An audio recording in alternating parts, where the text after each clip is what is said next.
Vai. Alô, meus amigos. Vocês já perceberam que o nosso olhar tem muita importância? Ele diz muita coisa sobre nós. Enquanto eu meditava na palavra aqui no livro de Atos 3, eu fiquei a imaginar sobre o olhar de Maria, quando ela recebeu do anjo, a visita do anjo, e ele veio informando para ela que ela tinha sido escolhida por Deus para ser a mãe do Salvador. Com certeza o olhar de Maria foi um olhar de espanto. E aí depois eu fiquei pensando também no olhar de Pedro, quando Jesus disse a ele que tu me negarás 3 vezes, Pedro, antes que o galo cante. E Pedro disse para Jesus, não, Senhor, isso não vai acontecer. Só que Pedro negou Jesus 3 vezes. E o galo cantou. Quando o galo cantou, Pedro lembrou-se disso. Olhou para Jesus e Jesus olhava para ele.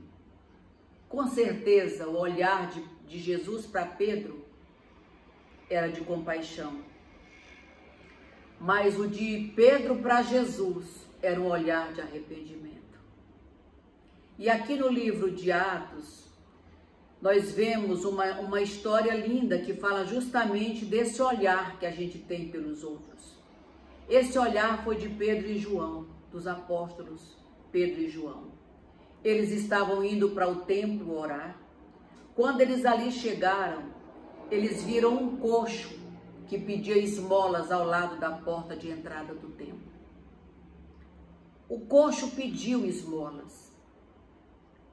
E eles olharam para ele, fitando nesse coxo. E o coxo os olhava atentamente, esperando receber alguma coisa.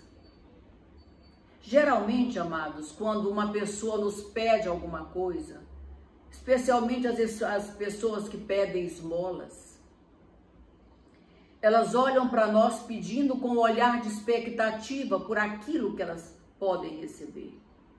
Quando não recebem, o olhar delas às vezes é de indiferença por aquela pessoa, ou então de desesperança.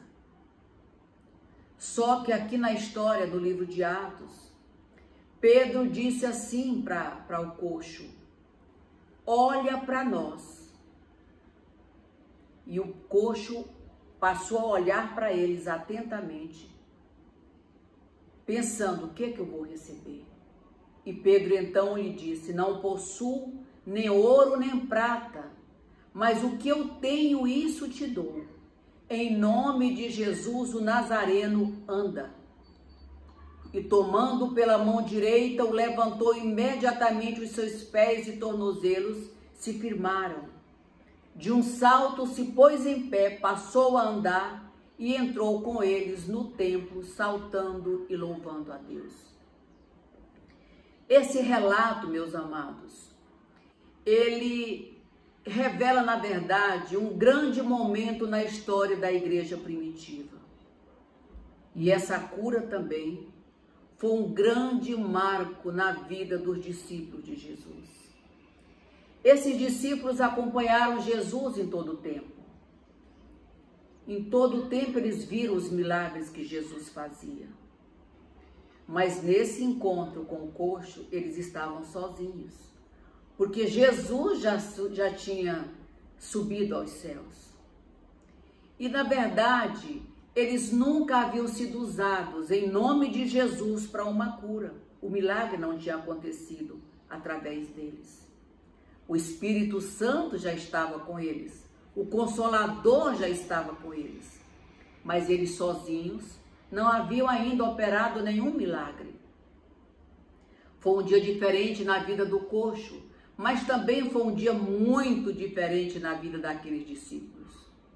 O apóstolo Pedro se destacou o tempo inteiro quando ele andava com Jesus pela sua ousadia. Pedro, ele foi muito ousado quando eles estavam no barco e Jesus veio até eles andando sobre as águas. Quando Pedro o reconheceu, ele disse: eu quero ir até onde tu estás. E Jesus disse: vem, Pedro. Pedro foi. Só que quando ele viu as águas subirem muito, ele ficou com medo e começou a afundar. Jesus então estendeu a sua mão e Pedro chegou até onde estava Jesus. Outra ousadia de Pedro foi quando ele, usado pelo Espírito Santo, ele disse que Jesus era Cristo, o Filho de Deus. Outra ousadia de Pedro foi quando Jesus foi procurado por aqueles soldados para ser preso.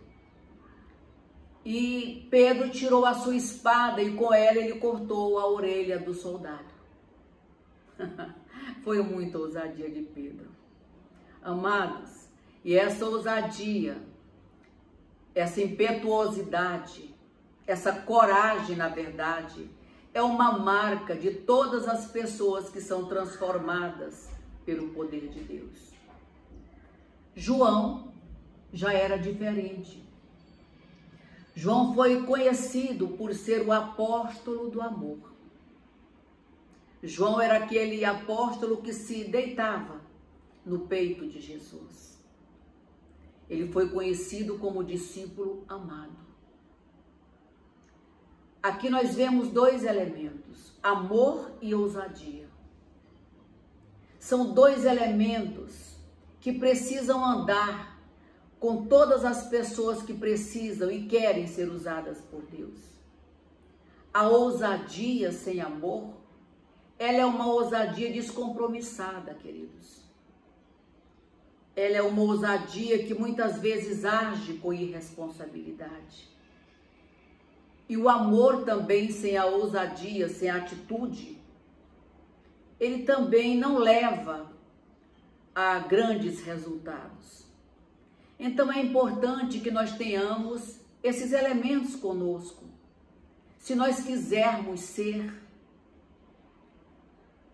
quisermos atuar na obra de Deus, ou também na vida das pessoas que nos procuram e que têm necessidade de uma palavra. Nós precisamos ter amor pelas pessoas e precisamos ter ousadia para entregar a elas a palavra de Deus.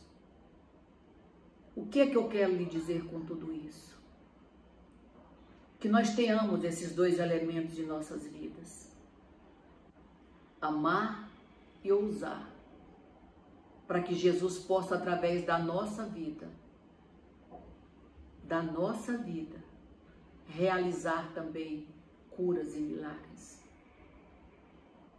Então eu te convido a conhecer mais a palavra do Senhor, a buscar mais dessa ousadia e desse amor de Deus para alcançar pessoas que andam às vezes tão perdidas por falta de alguém que as conduza no caminho de Deus. Um grande abraço, fique na paz do Senhor.